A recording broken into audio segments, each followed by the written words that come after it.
Welcome to Storytime with the Intimacy Ally. Each episode will tear down a myth, kick a social norm in the beanbag, gut punch a sex ed untruth, or destroy a poorly constructed relationship expectation. Get ready to unlearn all the crap you accepted as fact. Strap in for a mind-blowing revision on what sex is and what it can do. Prepare yourself for a whole new thought pattern when it comes to modern relationships. And now, here's your host, Jenny Simus, the Intimacy Ally, relationship expert and certified sex and intimacy coach.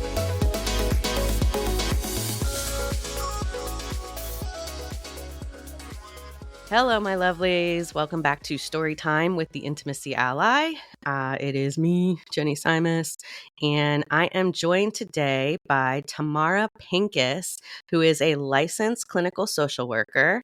And I'm going to turn this over to Tamara in just a moment so that she can do a little greater introduction. Hi, Tamara. Hi. Good I'm really happy morning. to be here. Thanks for having me. Yay!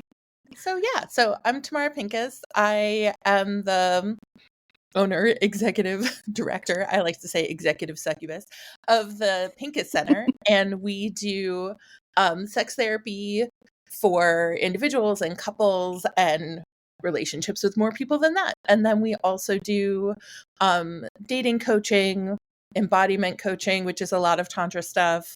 And also we do classes on ethical non-monogamy and neurodiversity and other stuff like that. So we do a lot.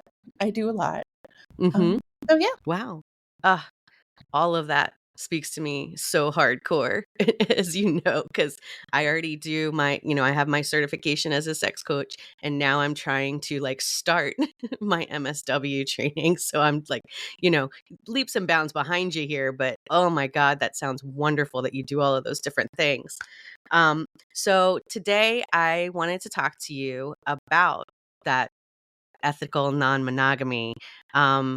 Mostly because, as a woman who got separated at 39 and then kind of thrown into this online dating pool and being able to finally admit that I am bisexual and exploring, relationships with women and with men and, just how that goes and really thinking about different relationship styles that can happen or the ways that you can find other people. Non-monogamy was a big one in my mind that just, I don't know, it really resonated with me. And I kept thinking that it was something that might be beyond what I was able to do because I had kids. I actually have a special needs child who is he's nonverbal on the autism spectrum. So that also kind of speaks to your work. I'd really love to hear your experience. And how did you get into this, or how did you first get introduced to it, I guess? So I'm going to ramble at you for quite a while. And I think my story is a little different in that my first attempts at ethical non-monogamy were high school and college. I came out as bisexual in high school. Okay. And, I had a long-term boyfriend. So in some ways I was able to really advocate for the queer people in my school in a way that the people who were lesbian or gay who were getting bullied and death threats and stuff, nobody actually believed I was queer. So I was able to get away with a lot. But I had a crush on a girl in high school, and I was talking to my boyfriend, how do I interact with that? And I would dance with her at the prom, and it was so exciting. And then I selected my college based on where I could hook up with chicks because I had priorities. So I went to Smith. Nice. And my then boyfriend went to UMass, but lived in my dorm room at Smith, and I would date girls and go to their dorm rooms and stuff, and he would call every 5 minutes. And that's awesome. It was awesome and also really weird because we didn't know what we were doing. We didn't have the word polyamory then. Right. It felt like we were doing something pretty weird and edgy, but and it turned out disastrously, and we broke up, which is what you should expect from going to college with your high school sweetheart. Right. And my relationships with women then didn't end up fantastic either. But, I tried. So, so I left college, moved to DC. I got more involved in the kink community after he and I broke up. And I was sort of experimenting a lot with that. I met other non-monogamous people. And then I tried to be normal. So I was working at the Jewish Community Center. And I worked with this woman who ran the senior lunch program, and she and another friend of mine conspired to set me up with a nice Jewish boy, and I married the nice Jewish boy. So, so I got married in 2002. And we started the process of sort of opening a little bit in 2008. Like I started going back into the kink community then. And then we really were we're going to do this polyamory thing in 2011, which was the same year that I quit my job and started my private practice. It was the same year that I started the process to become an ASEX certified sex therapist. And yeah, we went to a kink convention, and I had, that's how it always starts, isn't it? That's how it starts. I made plans to hook up with a guy, and I didn't end up hooking up with him because he was terrible to me. But then that sparked a conversation with somebody else who was like, you could have sex with people outside your marriage that you actually have feelings for. And I was like, feelings? What is this feelings? Right. But I mean, it made a lot of sense to me also, since I had always been a person who had crushes on multiple people, fallen in love with multiple people. I was already head over heels for a really close friend of my husband's. We all knew about it. We talked about it. The friend and I were like, clearly we're never going to act on this. We did end up dating for a year or two. Okay. Are you still friends? Did that get they're still friends. Awesome. There you go. Yeah. So I ended up really doing this open a marriage thing in 2011. At the time, our kids were 3 and 5. Wow. You had the energy.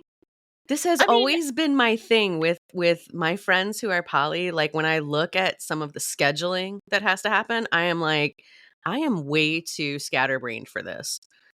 I would never be able to dedicate the time that I want to people. I would totally forget. I mean, to be fair, so I was running my own business and I was just getting started. So I didn't actually have a full slate of clients until probably, middle of 2012. And my then husband was, he was a stay-at-home parent. So there was plenty of time for dating at that time. You had some leeway, some wiggle room. All right. We had some wiggle room. We were sort of getting things started with the business, and so time wasn't really a challenge. And we also tended to date other people with kids who would just bring their kids over. We would have Friday night dinners where people that we were dating or just friends would come over and bring their friends pretty consistently every Friday night. And we did that for years. Nice. He and I both fell very, very hard for other people pretty early in the process. So he is still with the partner that he met in 2011. And she moved in with us in 2015. So we had the big crazy poly house with all the kids. We knew we were waiting for her older daughter to graduate from high school, because we didn't want to uproot her. So, but when she graduated, we bought an 8-bedroom house. And we all moved in together. All right. And we made that work for 8 years. Wow. Yeah. Okay. And so they moved out this past July. And that was mostly about money stuff. My husband had not worked that whole time. And once the kids were so he was school, the stay-at-home parent. Yeah. And when the kids were 15 and 17, that doesn't make a lot of sense. And he had a lot of trouble getting motivated to deal with his ADHD and get a job. And leaving me was the thing that made him able to do that, or me making him leave me. That one. Either way works. Yeah, I mean, the goal was accomplished, right? Exactly. Take that He's off. a job now. He's still living with a girlfriend and her kids, who are adults. And he has our kids like every other weekend, and we still get along pretty well. The kids grew up with polyamory as their normal. I was about to say, like, did they know, or was it like, we're having a friend over? Well, it's hard to, we're having a friend over who lives with us also with her children. Right. Yeah. Yeah. And she and my husband shared a bedroom, and he and I did not at that point. Right. So it would have been pretty hard for them to miss it, even as children. And then we would also date other people. We still, for a long time, had a tradition of having other people over for dinner on Fridays. We moved to not every Friday, and then eventually that sort of faded away with the pandemic. So was it like Shabbat and having people over? We're very bad Jews. We don't really do candles and wine. Really the only I haven't done Shabbat dinner in longer than I can admit, so we won't speak of it. Yeah, but I mean, to be fair, that was sort of the model I was working off of. Like, part of my sort of, I want to live in a big house with a lot of people, was modeled on my mother's friends, who would let people live with them for free in exchange for housework, and always have Friday dinner, and anybody who wanted to could come. That's lovely. Yeah, so that's why I moved down to DC after college, and I've stayed here ever since then. That's the sort of model of what I wanted my poly house to look like. They were not poly, but they did have like a pool and a hot tub, and it was clothing optional, which was pretty like wild and out there in the 80s and 90s. This is your parents? My parents' friends, yeah. Oh, your parents' friends. My parents are not. Okay. My parents are not as out there as their friends. I'll just let you know. I ended up moving to New York in like 2001. Okay. They've been in Manhattan. Kid of swingers here, so all good. All good. Yeah. So for my kids, it was normal. We had a situation when they were in preschool where one of the other preschool moms ran into my husband while he was on a date. And she actually went up to talk to them, and then had to sort of process, oh, wait, this isn't the person who I thought would be here. It's just another woman who looks a whole lot like her, because my husband has a type. He had a type? Like okay. They look like me. So, after that, I took her and another one of the preschool moms who was, the kid was a good friend of my son's. We went out to dinner and we talked about it, and they were fine. They were like, I could never do that. And I was like, fine. You're like, I'm not trying to recruit you. It's cool. Yeah. They never tried to stop their kids from coming over or anything like that. Good. There was a period of time where we had 3 kids, like my 2 kids and my husband's girlfriend's daughter were all in the same elementary school for 1 year. So whenever there was like an event at school, like the 3 of us would all go in and like hang out together, and nobody said anything. Nobody thought it was weird. I think there's so many step parents these days that people just assumed it was step parents, and they weren't like, oh, are you all in a relationship? Yeah, what's going on here? They never, it was not a thing. So that's when I was a single mom, I went to a lot of the events because my ex at the time had already left the state, in the military. So I went to a lot of the, school events with our neighbors across the street. So it was like, the mom and dad and me and all of our kids. So it was like, it could have been, but nobody asked us and nobody bugged us. So yeah, so absolutely. So it was not a big deal. And then, as the kids got older, they have made their own choices about talking about their parents being poly or not. My son had some friends who were like, you have more than 2 parents? That's not fair. Yeah, it's not fair. I'm sorry. That's amazing. And at this point, my son is poly. Like, he's got 2 partners and 2 friends with benefits, and they're all trans and autistic. He's got a whole little polycule, with sort of the joke is that he's got more game than any of us. Like, he learned from the best, right? There you go. right. Yeah. So yeah, and he's going to college in the fall. And my daughter, I mean, I don't know if she's going to end up polyamorous or not, but she's certainly used to it, which, we'll see how that works for her. I love it. I love that it's been normalized for them, Yeah.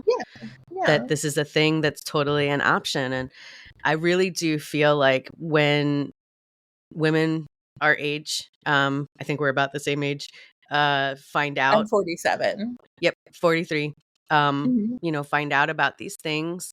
It's intimidating. I've had a lot of women who I worked with in sex coaching since getting, back into the game and all of that.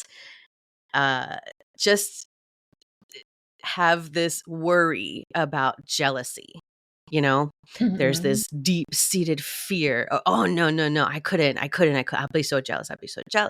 And then I try to talk to them about things like compersion, and feeling the pleasure of seeing your partner have pleasure.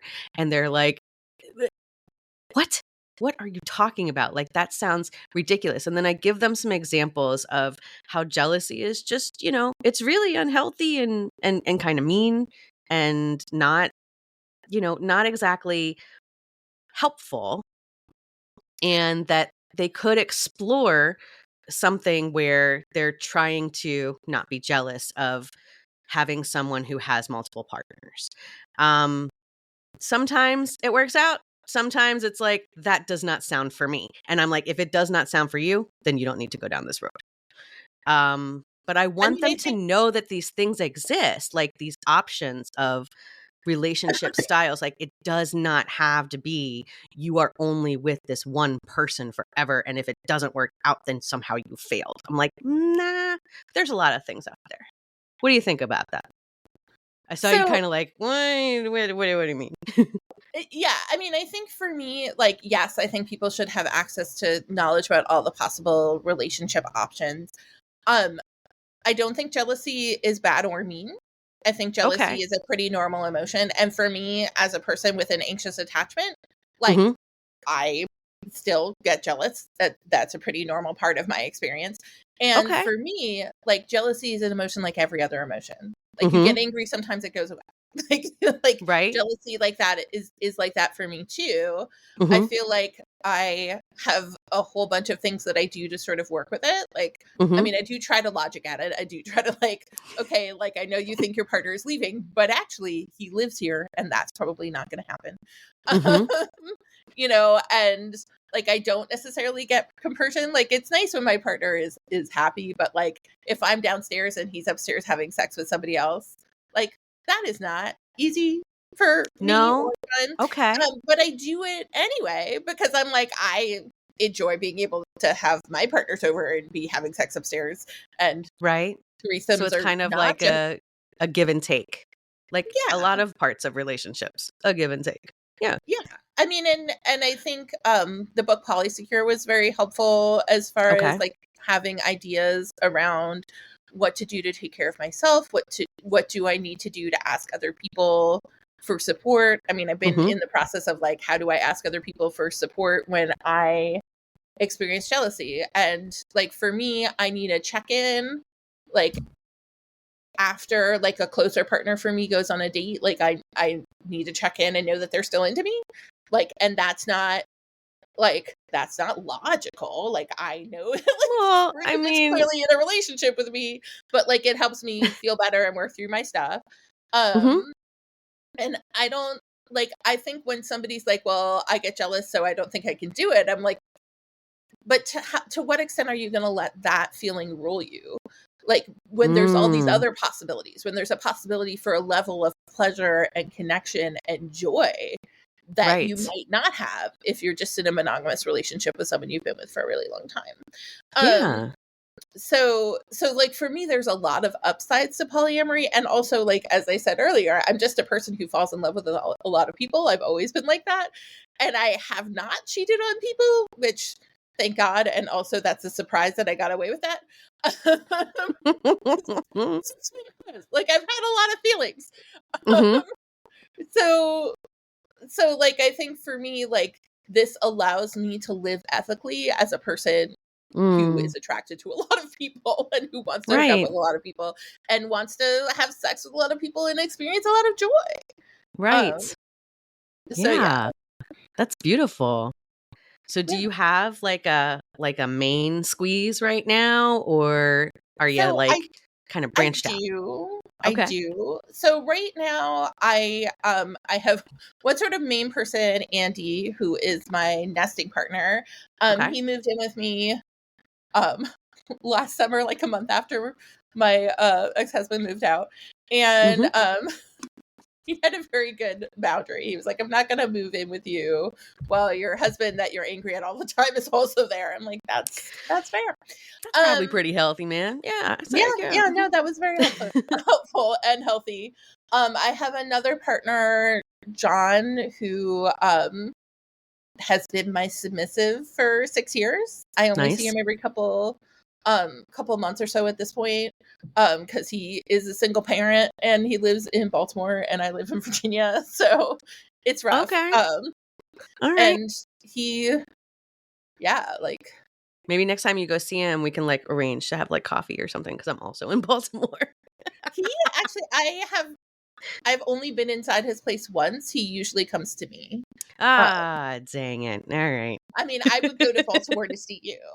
Yay! But I think for him, it's about like escaping his regular life and like being able to be a different person, because he is not submissive in any other relationships or any other part of his life. Right. So yeah, it's a real sort of little vacation, which is nice. So for you, did the kink come along around the same time as realizing that you wanted to be poly, like whether or not you had like language that said like poly, or did that happen later? So I have been kinky since high school. Nice. I read a lot of romance novels involving kidnapping. All like, right. you think of like, everybody's like, the porn is corrupting the children. I'm like, yes, that's always been true. I was like doing light bondage stuff in high school, and then I helped start a kink group in my college, not actually college sanctioned. And we did like workshops on like bondage safety. We did a workshop on saran wrap bondage, but now I'm like, I hate that shit. It is too warm. Do not hold all of my moisture and heat inside. Do not do that. No, please. And I sort of came up in the kink world as identifying as exclusively submissive, and then I figured out I was a switch. Probably around 2011, 2012, at the same time I was having all this other awakening stuff. Okay. All right. So, yeah. Very cool. Very cool. Yeah. That's one thing that I've kind of struggled talking to some of the women that I work with, is that you don't have to be both, but it might end up that you are poly and kinky. Just for the fact that at the events that you go to, like, that's who you run into. It's all the people who are open-minded. And it's like, oh, all right. Well, actually, I do kind of like getting paddled and flogged in front of other people. Oh, all right. Well, that's a thing now. Cool. You know? Yeah. Just add it to the list of my skills. All right. Right. I mean, it's a lot of fun. I think broadening sexuality outside of the sort of mainstream narrative is great for everybody, because I think putting all the pressure on penetration to provide all of the pleasure is just fundamentally unsuccessful. And as we get older, it works less and less well. I also think that kink has become so mainstream, and also people don't even think of it as kink. Like, I had this really hysterical conversation with this 32-year-old I met on a dating app a couple weeks ago, where I was like, are you into kink? He was like, no. But then all of a sudden he's talking about choking and face fucking, but he doesn't think of those as kinky because those are just normal things. Oh, and I'm like, all right, yeah. Right. There you go. Also, no. Yeah. Aw, sounds like homeboy Not that watched I'm a a lot fuck of no for porn. all of those Aw. activities. Like, I'm more iffy on them, but he was also like, I would only ever be on the top side of those. I would never be on the other side. And I'm like, can we like take a moment to examine the sort of gender and power dynamics that you have? If like you think those things aren't kinky, you think you should be able to do them, but you should never receive them. Like, No. You're like, the therapist in me says, maybe not. Not even the therapist in me. I feel like we should all maybe more like both from a therapy perspective and also from just a regular like philosophy and understanding of power dynamics perspective, I think we should all examine our kinks and understand where our kinks are coming from. Our kinks are often coming from like societal messages about gender and race and power. And like, I feel like you can do, a lot of things, but I want you to understand why you're doing it.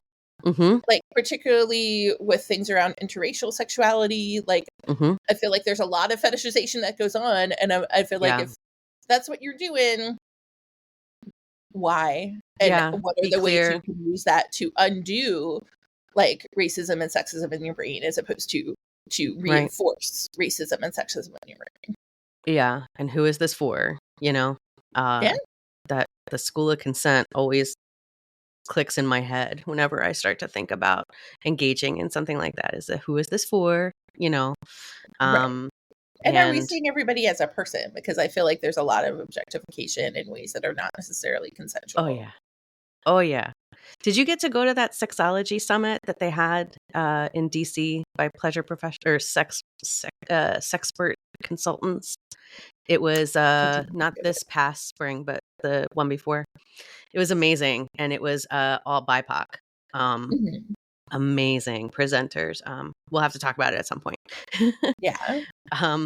But yeah, so let's get back to the logistics, I guess, of being poly with kids and how it's working out and like going forward. If you had like a pros and cons list that you were going to share with someone, what do you think would be on there? Well, I mean, I think I want to first give a shout out to Elizabeth Schaff, who has done 25 years of research on polyamorous families. And she has a book on polyamory with kids, and she wrote The Polyamorous Next Door. And what her data has showed is that children do better with more adults, and that their main complaints about having more adults are that they can't get away with anything because somebody always sees them, and they don't have as much personal space as they'd like because they end up living with a lot of people in small spaces because polyamorous people means more people. But I think sort of when I think about it, I think it's important. Obviously, you got to make sure somebody is with the kids all the time when they need that. But I think it helps to have more adults who can sort of take turns watching the kids and then like doing big things with the kids there. And also the kids get really attached to each other. Like, so I was in a relationship for 9 years with someone who had a kid who was like just a year older than my oldest one, and they got very, very close. And they're still close, even though he and I broke up a while ago. And I think that those bonds can be very powerful. I think those bonds tend to be more powerful than the bonds my kids have with my partners, unless they're like live-in partners. But I remember thinking early on, like, and like when I first started in polyamory, like I had this whole, like, if my kid gets attached to you, I expect you to like be responsive to them, even if you're no longer responsive to me. Like, we don't have to be in a relationship, but if my kid gets attached, I want you to like stay in touch with them, and I will do the same for your kids. And then it turned out that my kids never like wanted or needed that because they didn't get attached to my partners. They got attached to my partner's kids. Right. And then they could maintain that relationship of their own volition. Yeah, they get nice. They have the internet. They have Discord and phones. Yeah. Okay. So that's not as scary, as, a possible obstacle or whatever. Like, oh, I'm going to date people with kids. and I also have kids, and then I'm going to end up dating multiple people with kids.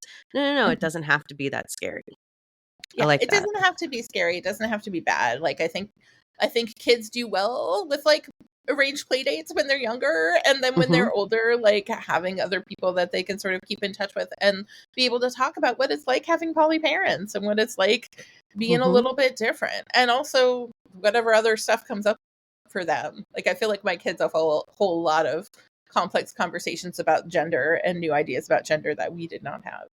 Mm-hmm. We're getting there. Getting there. Yeah. No, I think that's beautiful. Like, kind of creating intentional communities. Mhm. Like, that's what it sounds like. I mean, that's certainly what we tried to do. Mm-hmm. Yeah. And I do remember studying some stuff from Elizabeth Schaff when I was going through the Sexual Health Alliance. And Mhm. it was fascinating how she Yeah. had, tracked so much for so long. I was like, dang, does anyone else do this? Holy crap. She's amazing. She actually lived with me for a year. She just moved out last week, but What? yeah, No way. she's like a wandering mystic of polyamory. That's awesome. Oh my So yeah, God. Okay. yeah. Nice. Because she and I have been really good friends for a long time. We met at the Woodhull Sexual Freedom Summit years ago, and we really connected.